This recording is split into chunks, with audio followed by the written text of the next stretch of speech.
what would you say are some of the biggest mistakes that people make when it comes to deciding to lose weight? And I'm sure you've seen it, right? The new year just started. People have these big dreams and these expectations of who they want to be and how they want to look. But by February, they're out of steam. So what's preventing them from achieving their goals? Well, I think one of the things is definitely the goal in itself.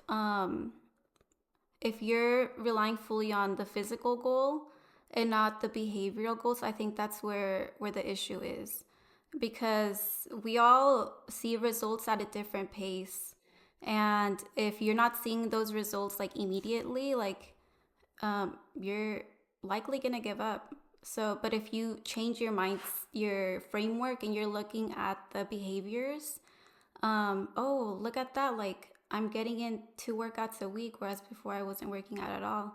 Oh, look at that, like I actually got 8 hours of sleep this week.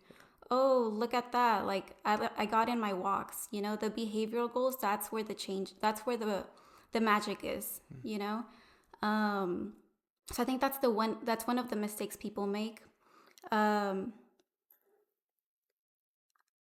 Another thing, well, let me think. 1 second. Take your time.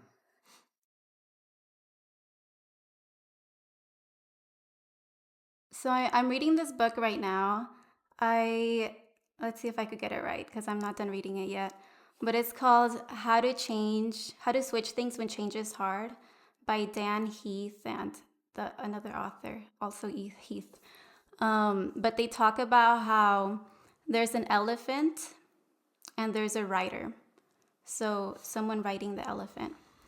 And the elephant will start to wander off, get distracted, want to get a little lazy, but it's up to the rider to direct the elephant. Go this way, go that way. So basically what the elephant is, it's our like our pleasure system that relies a lot, that really, really likes like short-term gratification. Maybe, oh, let me just skip this workout today. Oh, I've been doing good on my diet. Like, one donut won't hurt, or, oh, I've been working out. Let me just not go this week. Like, it's that like easy way out. And then the rider is like a rational side. And that's the side that knows exactly what you need to do to get it done. But the issue with the rider is that they can get so like fixated on that they let go of like creativity and like having fun. So you need to learn how to like bridge those two. Yeah, so I think finding a way to like merge those is really powerful. I think one of the things that really helped me was just reading, changing your mindset, because I truly believe like your fitness journey, like it starts in your mind, So you need to learn how to tame your mind, to keep showing up for your workouts, to keep like sticking to what you told yourself you were going to eat. You told yourself you're going to go to sleep at this time. Really learning how to tame your mind, I think, is very important. And I think it's not emphasized enough. Yeah. I love that answer, because it also reminded me of one very similar to that one too. And I think this is another crucial one, is have you ever heard the elephant story? It reminded me of the fact, there's this cool story about, or I mean, it's kind of sad, but there's a story about like this elephant getting tied, it's this elephant when it's a child. It gets its noose tied, its foot tied onto a particular chain and like a bar. And each time it tries to run away, it can't. And elephants are completely different compared to us as humans, because we have the ability to be resilient. Animals don't have that. So the elephant will literally give up on itself. So it will grow to be the size that it is, which is why you see people being able to hold it onto ropes, because it still thinks, because that chain is still tied on its leg, that rope is tied on its leg, that it's incapable of running away, even though it's a large animal that can pull anybody at any given moment. So the lesson in that and the message in that is like self-belief. Like you have to have the belief that you can, the belief that you can lose the weight, you know? But it all comes, like you said, if like you stay disciplined and you keep the habits in place and Yes, yeah. I think I saw a picture of that the other day. Oh, really? Yeah, one of my like mentors, he showed it to us. It was the elephant with the rope around its ankle. Yeah, so you just brought it full circle. That's that cool. Nice. Yeah. No, I agree. I think mindset is a big thing, and